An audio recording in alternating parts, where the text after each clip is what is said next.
there, this is Molly with Kindred Heart Tarot, and you can find me at www.molliekindred.com.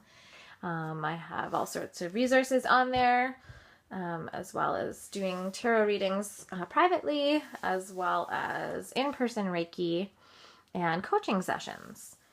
So, what we have here is something new for me. I myself am a Blu-ray twin flame. And I've been following a few people on YouTube, Twin Astrology, Twin Flame 1111, Angel Healing and Therapy, and they've been amazing resources. And I finally had the inspiration to put up some videos of my own. They're not entirely for the collective. So it's a little bit more specifically towards Blu-ray twin flames and or the twin flames that are going to resonate with this reading. So it's really intuitive. If you find you're not connecting with these, then you can go ahead and branch out. If you have any questions about twin flame readers that I really trust and enjoy, then please feel free to ask on the YouTube Q&A there. And yeah, I'm just going to go ahead and let you know how I'm going to start. So this is going to be the energy of the divine masculine. This is going to be the energy of the divine feminine. This is the divine feminine's message to the masculine. And this is the divine masculine's message to the feminine. This is the energy surrounding both. And then since I've had a lot of intuitive guidance about this week, this is a past life card from Doreen Virtue and Brian L. Weiss. To help us understand what past life energy is most influencing our work right now. And I'm just going to give a little tiny bit of a background in terms of how I view the twin flame relationship. How I view the twin flame relationship is that this is a person that helps propel inner growth within us.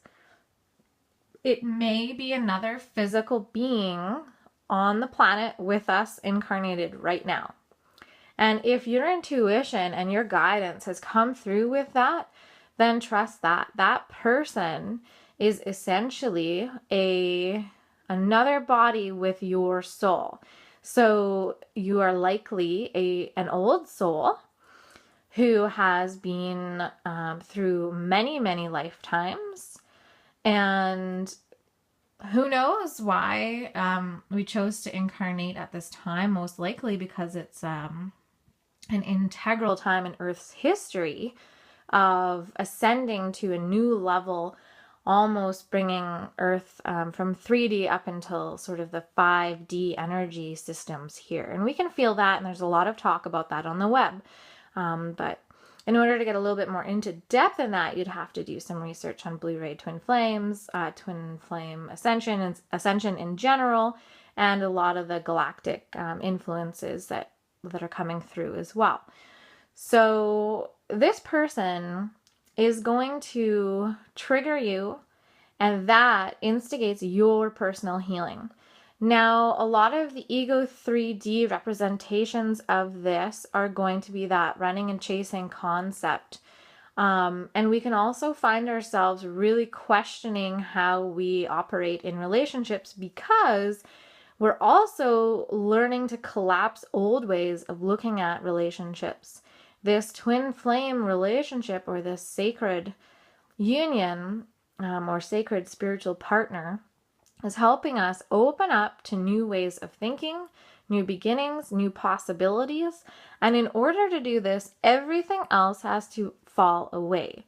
And now if you think about our belief systems and patterns, I'm 33. So think about how solid those belief systems and patterns are. From society values, from parents, from friends, from beliefs you took on for your own, and now we're just starting to unravel those. And so it's kind of like taking a chisel and breaking off things that aren't really helping us anymore. They're not really supposed to be there as we ascend to a higher level of consciousness and a higher level of commitment to ourselves. Unfortunately, the romantic side of the twin flame journey is that we will be coming together physically, as a couple perhaps. But as you get deeper and deeper into the process, and as you experience more of that falling away, you come to a better understanding of yourself and a better love of yourself. And it kind of happens through your love for your twin. As things are falling and they're rocky and they're confusing and you're getting triggered and you realize you still have love for this person while all of this is going on. And really that starts to be funneled and directed back to yourself. And once that starts happening, you start to realize you can let go more and more and more, because that union is integral in terms of the spiritual. It's not broken, it's not lost.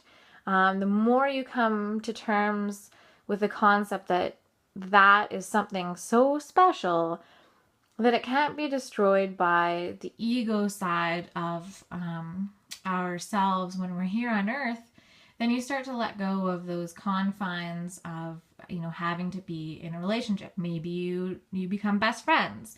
There's different levels for each twin flame couple, and what you decided to do when you were in the planning phase before you reincarnated back on Earth. So how I see it as you are a very old soul, because this is an incredibly challenging journey and task. And, why wouldn't an old soul or an ascended master now come back to Earth, choose such a wild ride? The goal being that beautiful union of that divine masculine, divine feminine energy in each of those people. And why did we split our souls into two? Well, why not? It makes sense. If you want to get the best, the most amount of learning out of one incarnation, then why wouldn't you split yourself into two, one masculine, one feminine? And you can have same-sex couples, of course, obviously. Let's not be limited here in our thinking, but I'm just going to do that for simplicity. So yeah, why not?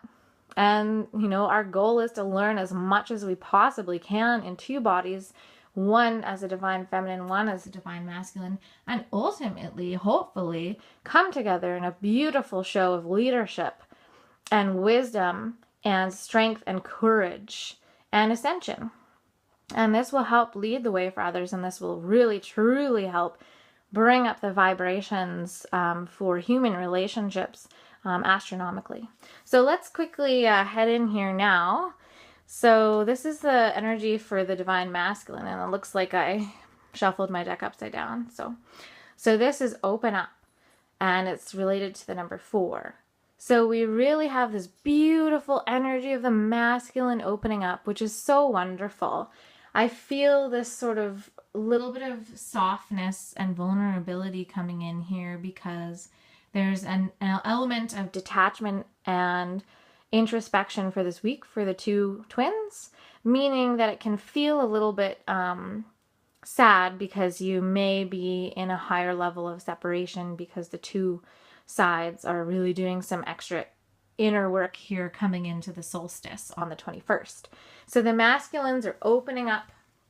They are being enticed by the universe to open up, to be vulnerable, to love, to be vulnerable, to being intimate with themselves first and foremost, really recognizing that divine feminine within them and celebrating that. So it's almost like a veil is opening too here.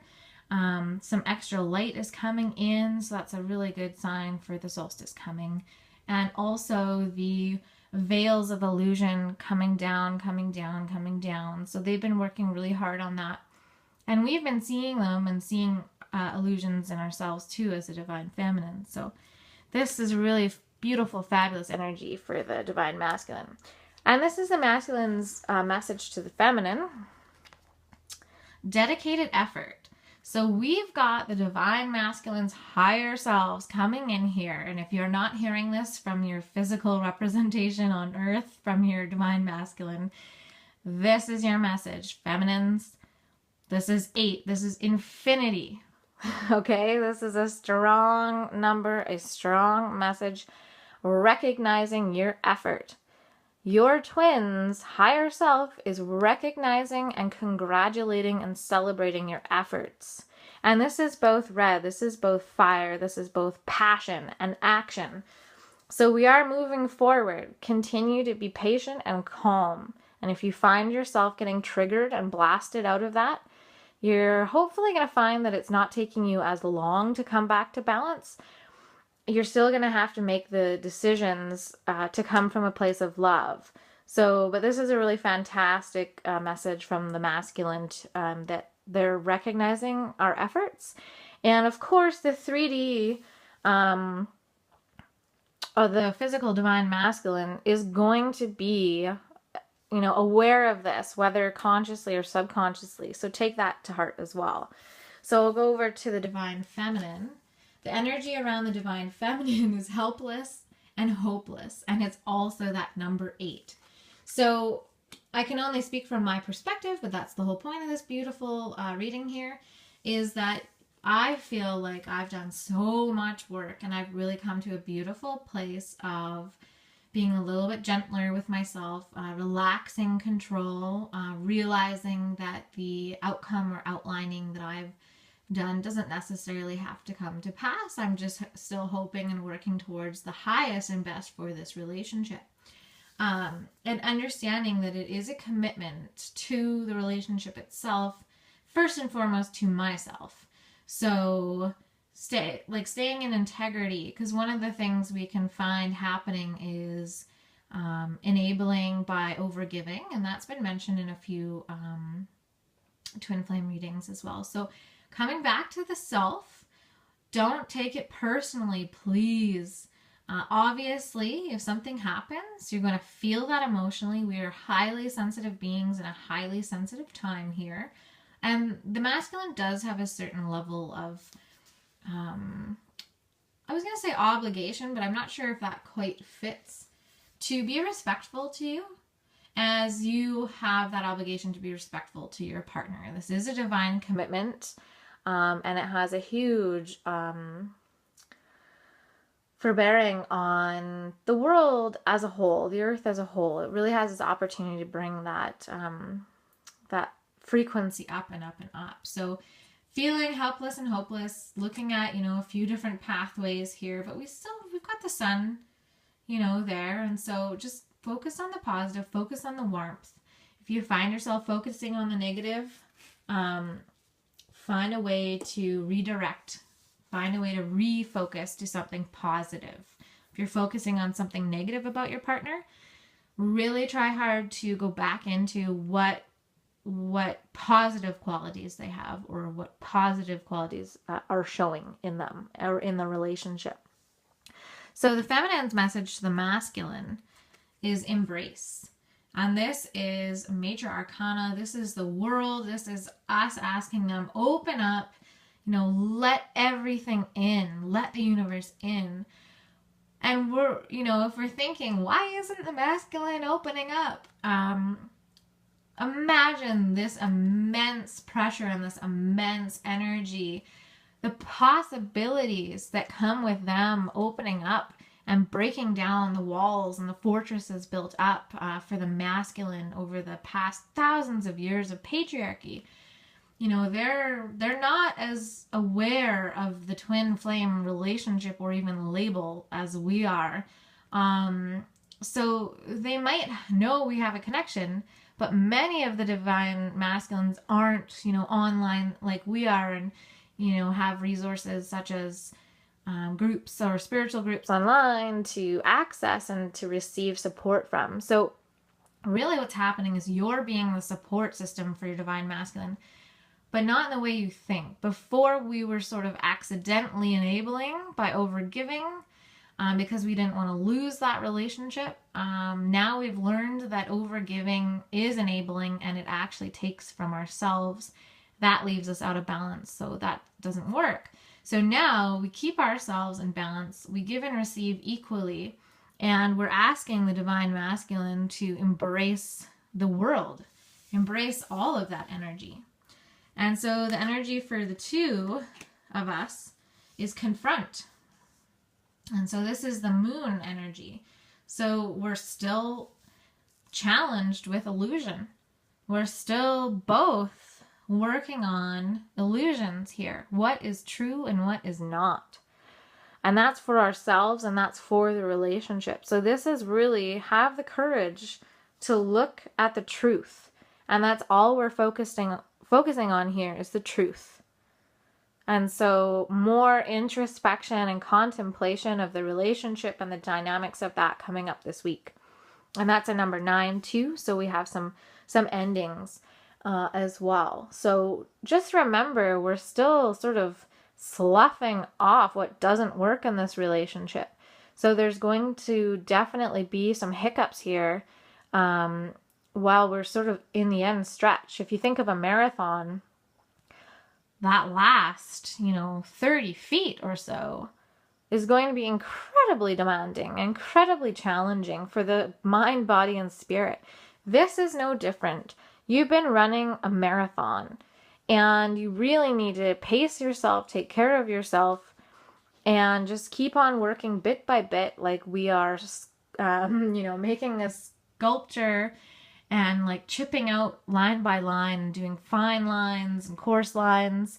It takes a lot of attention and care to do what we're doing. And we don't really fully understand the total outcome of this. But what is true for us is staying in love, staying in truth, and really opening up to our highest and best. And what the past life energy that's influencing this week for us is transportation. So I'm going to read this one, which I think is really funny though, because my twin actually works in the industry. So let's see.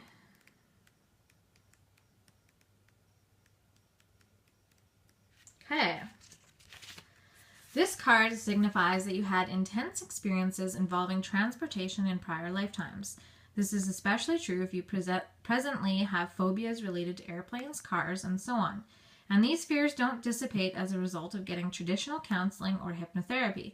In those cases, you likely suffered a traumatic past life event in some type of vehicle which has caused you to lose trust in it. You may have been involved in the invention of a form of transportation or related technology, and that knowledge wants to serve you in this lifetime. This includes those who lived during the time of Atlantis, when transportation was fueled by solar and crystal power.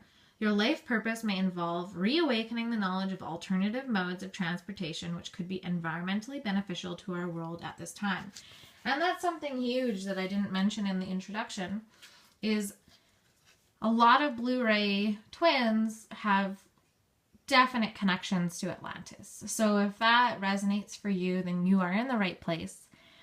And I would love to see you again next time. So that's my first twin flame forecast for you.